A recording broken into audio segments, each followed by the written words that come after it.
వాళ్ళు మన ముందుంచినటువంటి ఆశయాన్ని నెరవేరుస్తామనేటువంటి దాంతో మన ముందుంచిపోయిండ్రు.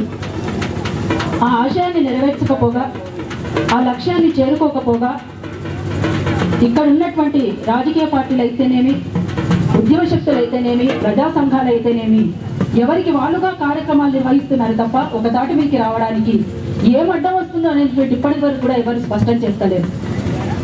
ఎందుకోసం, దేనికోసం అనేది ఎవరేం చెప్తలేరు. అందుకనే ప్రతి ఒక్కరం కూడా ఆ విషయాన్ని మర్చిపోకుండా అమరులైన బిడ్డల సాక్షిగా, ఆనాడు చనిపోయిన వాళ్ళ సాక్షిగా, ఈనాడు చనిపోయిన వాళ్ళ సాక్షిగా మన ముందున్నటువంటి కర్తవ్యం ఇప్పుడు ఒకటి ఆనాటి నుంచి ఈనాటి వరకు తెలంగాణకు అడ్డుపడుతున్నటువంటి శక్తులు ఎవరనేటువంటిది మన ముందున్నటువంటిది దాన్ని గుర్తుంచుకొని వాళ్ళు ఎవరైతే ఉన్నారో వాళ్ళే సమైక్యవాదులు, వాళ్ళే సంపన్న కుబేరులు. అందుకే వాళ్లకు వ్యతిరేకమైనటువంటి ఉద్యమాన్ని నిర్మిస్తే తప్ప, వాళ్ళకు సంబంధించినటువంటి ఆర్థిక మూలాన్ని దెబ్బకొడితే తప్ప తెలంగాణ వచ్చే పరిస్థితి లేదు. అందుకనే మన పక్కనే ఉన్నటువంటి సెక్రటేరియట్ కానీ, ఆ పక్కనే ఉన్నటువంటి అసెంబ్లీకి కానీ, వివిధ జిల్లాల్లో ఉన్నటువంటి కలెక్టరేట్లకు కానీ తాళాలు వేసినాడే ఈ ఉద్యమం మరింత ఉధృత రూపంలోకి వచ్చేటువంటి విషయాన్ని తెలుసుకోవాలి. అందుకోసం ఏది ఏమైనా మొన్నటికి మొన్న ఇక్కడికి విచ్చేసినటువంటి టీచర్లలో ఏపీటీఎఫ్ అని కూడా పెట్టుకొని ఇక్కడ పాల్గొన్నారు.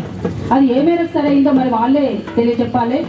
అందుకనే ఆ రకమైనటువంటిది కాకుండా అందరూ కూడా ఒక గొడుగు కిందికి వచ్చి నిజంగా ఒక తాటి మీదకి వచ్చి మీకున్నటువంటి ఐక్యతను మీరు ప్రూవ్ చేసుకొని బయట ఐక్యత కోసం కృషి చేయనటువంటి వాళ్ళ ముఖం మీద కొట్టినట్లుగా మీరంతా ఆ దిశగా మీరు ఆలోచిస్తారని, అందుకోసం ఎప్పటికీ ఆనాడు ఉన్నాం, ఈనాడు ఉన్నాం, ఇక ముందు కూడా మీ వెంట ఉంటామని మరొకసారి మా సంఘాల తరఫున హామీ ఇస్తున్నాం.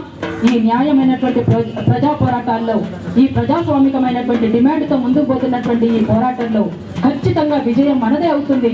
కాకపోతే కొన్ని సంఘటనలు ఖచ్చితంగా మధ్యన జరిగేటువంటి అవకాశం ఉంటుంది. ఇలా నిజాయితీగా చిత్తశుద్ధితోటి ముందుకు పోయేటువంటి ఈ పోరాటాల్లో కొన్ని కుట్రపూరితమైనటువంటి శక్తులు ఖచ్చితంగా జొరబడడానికి ప్రయత్నించే శక్తులు బయట కొన్ని ఉంటాయి.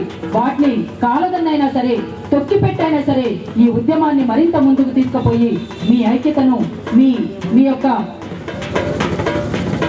పోరాట పటిమను మరింత చాటుకుంటారని ఆశిస్తూ ఈ అవకాశం ఇచ్చినటువంటి ఉపాధ్యాయులందరికీ కూడా మరొకసారి